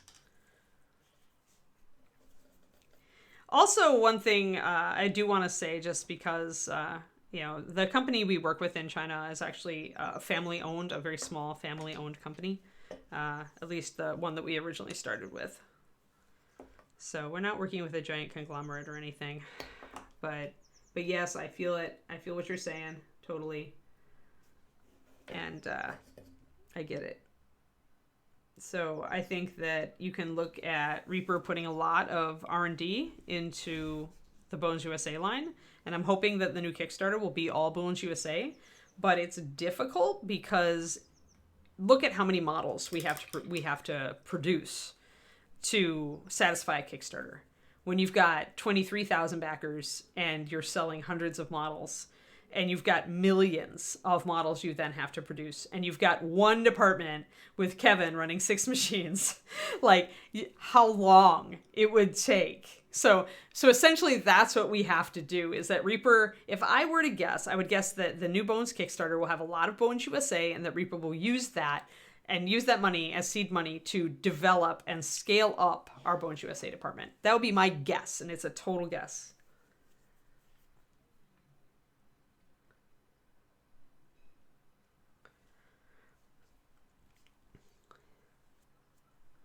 But that's what I foresee. None of this is very fast, the development of all this stuff. So I'm not messing with just normal layering paint, guys. I'm essentially thinning down my walnut and blue liner mix, and I am adding a little bit of it to my burnt umber to darken that down. I'm going to add a little bit more water to that. I'm keeping it without the gloss. I want to be able to do really dark areas now to build up rust, to build up just, general caked on dirt and things like that. So, and I also want to create some true dark shadows that aren't terribly reflective. Yeah, keeping it mini would be the challenge, Quantum.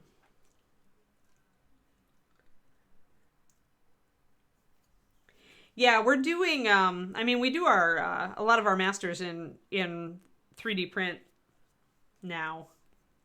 But not all of our sculptors use ZBrush Mac Attack.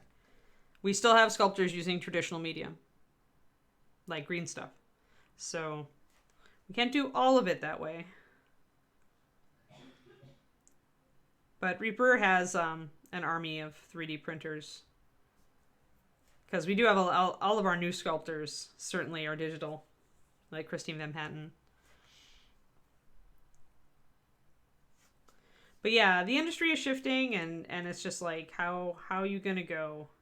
But none of it is fast. The smaller you are, the faster you can pivot, right?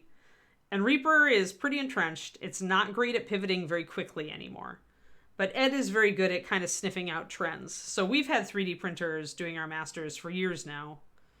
I don't think that Reaper is going to... I don't know. I don't think Reaper's going to go to more 3D print stuff. I still think it's going to be focused on producing the masters.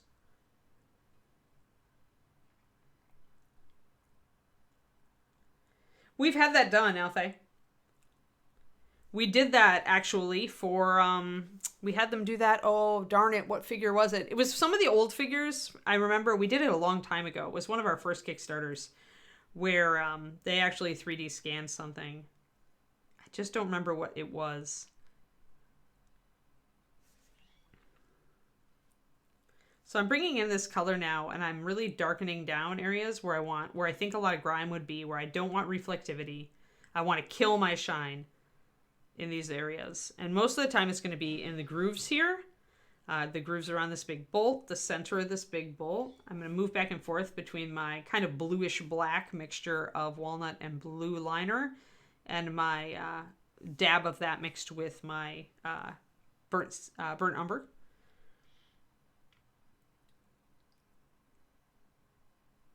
Yeah, that was a long time ago, Mac.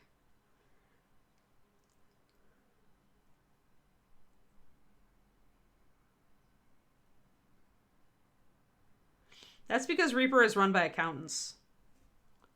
You can blame Ed and Dave for the positioning of Reaper in the current market. Mostly Ed, because Ed is very, very good. Never underestimate Ed. This is one thing that Reaper taught me. Never underestimate Ed when it comes to like gauging the market. That man, he understands the market.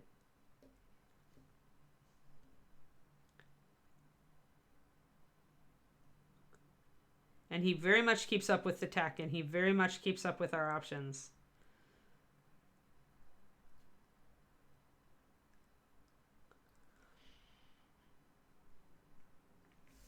It makes me afraid for when Ed is no longer around. Because I'm like, I put my faith in Ed Pugh.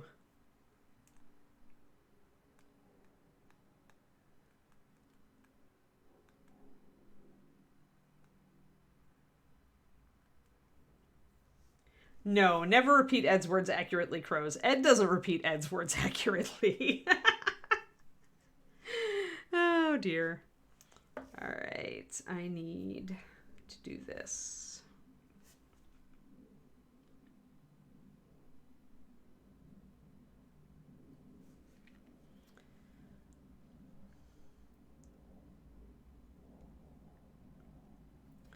Just doing some additional like stippling, just like, you could do a lot less work on this and it would still look great, by the way. It's just that I really love to get down and do all the little detailing stuff. Makes me happy in my soul. What's left of it. What I haven't sold the miniatures.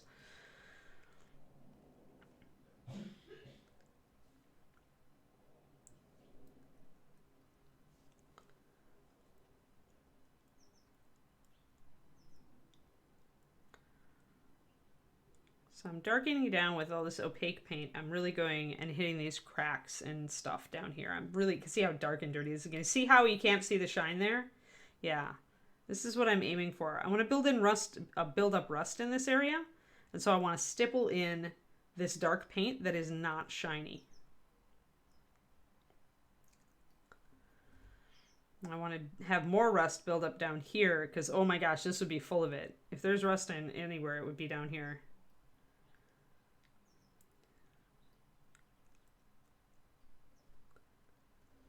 This is fun.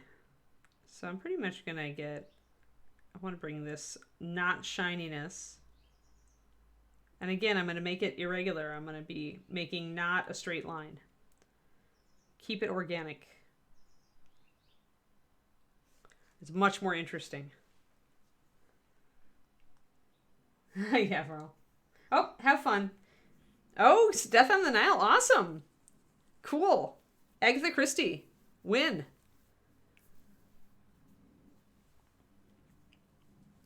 Thanks for stopping by, Mac. No problem. We like to chat here.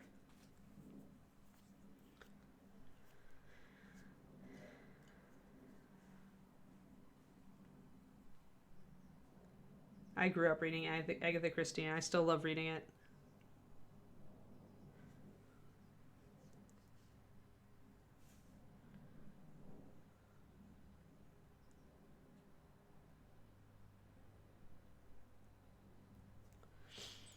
just bringing in some darker stipples. You can see how some of this texture has come out. Let me get close so you can see the prettiness. All that stippling building up into that dark pattern. Look familiar? Ah. But we haven't added all the shinies and the scrapes and everything. This is just setting us up. And I still have left this area pretty light. It will get even lighter. But I do want to, I think I do want to bring down that blue a little bit in some areas. So I'm going to grab some of my, going to grab a little water. I'm going to grab some of my umber and stipple a little bit over the surface, a little bit more up here.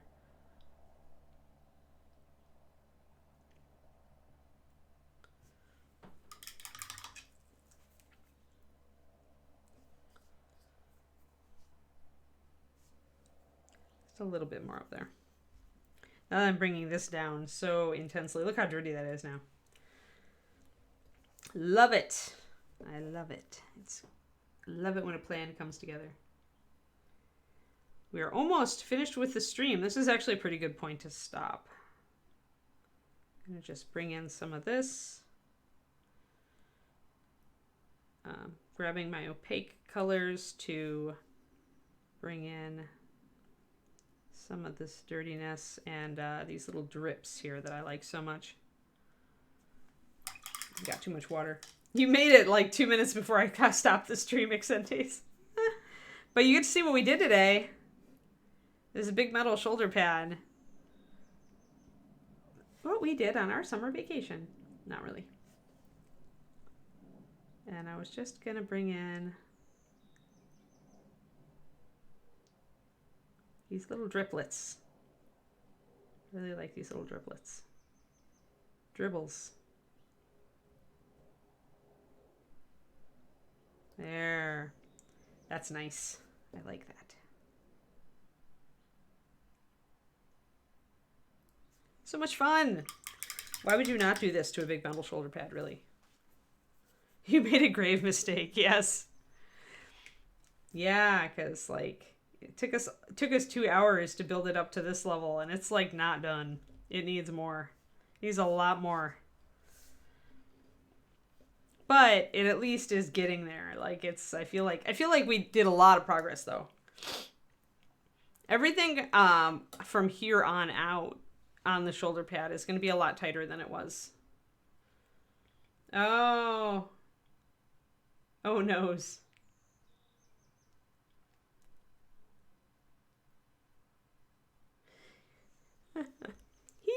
He's not bad, but I do need to fix some things though. I do need to take this dark color and shade the inside of this.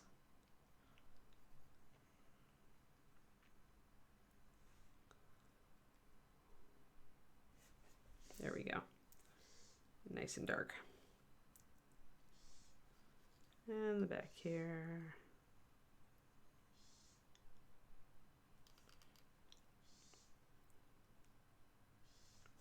Forgot to put a lot of washes on the back underside here. So we'll just go grab some now.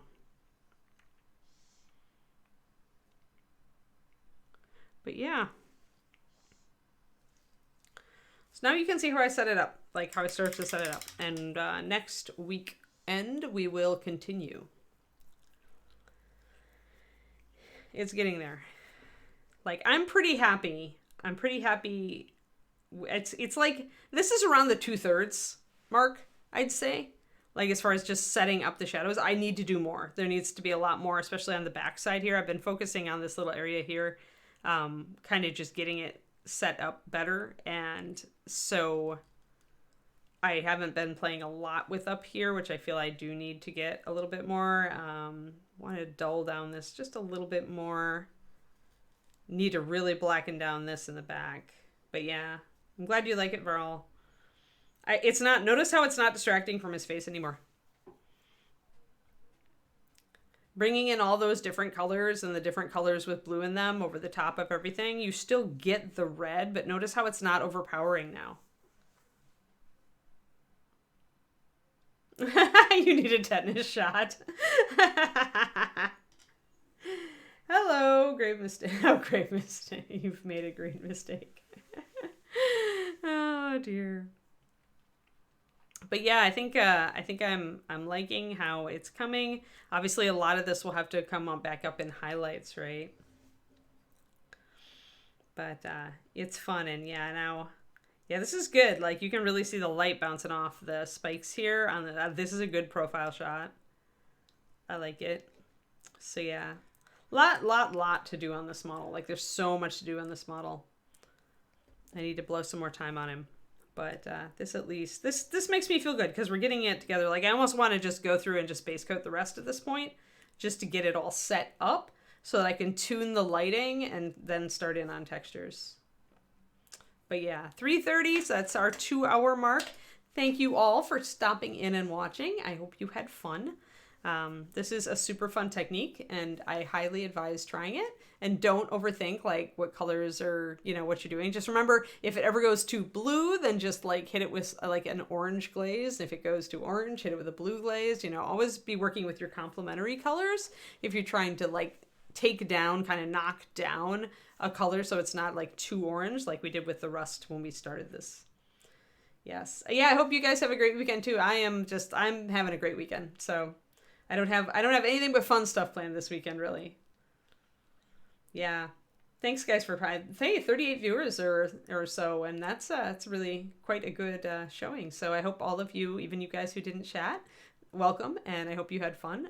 We'll be here again next Saturday at 3:30 p.m. USA Central Time to keep working probably on the shoulder pad, depending on how much I get done during the week. But I think I'm going to focus on the fur and maybe getting some other stuff blocked in during the course of the week. So we'll probably still be on shoulder pad and bringing these metallics like even more out, really hitting them. It'll give me some time to think about what I want to do next. All right, do you guys, hey, anybody want to raid anybody? Just since I'm asking, since we're here, if you've got a friend who's streaming right now. I know not a lot of people stream at this time in the afternoon, so we usually just don't even do it, but I'll ask anyway. Anybody got a friend who's streaming right now? Oh, is Wobble? All right, yeah, we'll totally raid James. The man's a wizard. Here, let me get that set up.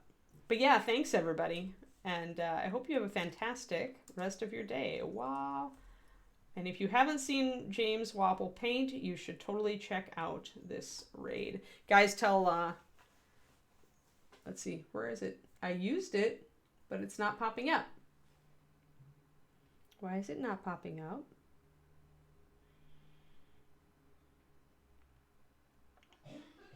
My thingy is not liking me rating. Oh, there we go. Did I spell it wrong? It's W-A-P-P. Oh. Oh, it's been canceled? Huh.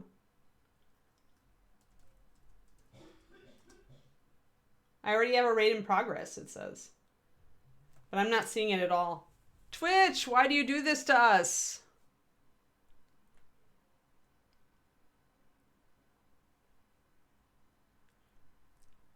Darn it, Twitch. I hate you. All right. Well, go see Wobble. Go see Wobble, and I'm going to end the stream. Doe. Can't even raid people. I know, Cranston, right? It's that kind of day. You guys have a fantastic day anyway, and I will see you again on Monday on the Reaper stream, if nothing else. Otherwise, next Saturday. Have a good one.